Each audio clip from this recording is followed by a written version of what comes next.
Hello दोस्तों, नमस्कार। आप सभी को उत्तराखंड राज्य के लोक पर्व फूलदेई त्योहार की हार्दिक बधाइयाँ और शुभकामनाएं।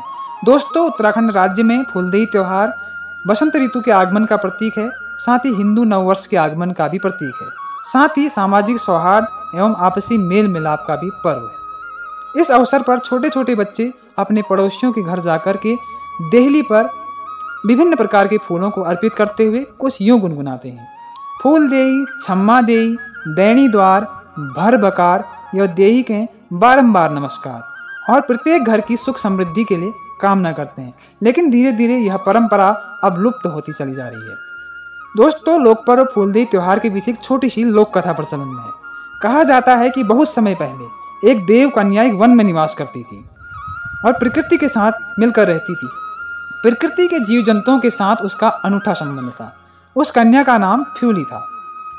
एक बार एक दूर देश का राजकुमार उस वन से गुजर रहा था और वह उस कन्या से प्रभावित हो गया, उससे आकर्षित हो गया और उसे अपने देश ले गया। उस कन्या से उसे प्रेम हो गया और उस कन्या के जाते ही उस प्रकृति में एक प्रकार की हलचल सी होने लगी, यानी कि प्रकृति की वह सुंदरता अब न रही। पेड़ सूखने लगे, पशु पक्षी मरने लगे, यानी कि अब प्राकृतिक सौंदर्यता का ह्रास होने लगा, पारिस्थितिकी तंत्र अब असंतुलित होने लगा। तो जिस कारण से क्या हुआ, जो कन्या फ्यूली थी जिसे राजकुमार ले गया था, वह राजकुमार से याचना करने लगी कि मुझे फिर से मेरे जीव जंतुओं के पास जाने दो, मुझे प्रकृति में रहने दो। लेकिन वह राजकुमार नहीं माना। वह तड़पने लगी।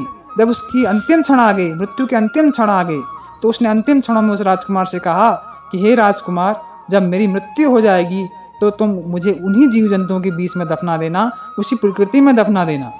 तो हुआ भी ऐसा ही। वह कन्या धीरे धीरे छटपटाती हुई मृत्यु को प्राप्त हो गई और राजकुमार ने उसके कहे अनुसार उसे उसी स्थान पर दफना दिया जहां से उसे उठाकर लाया था।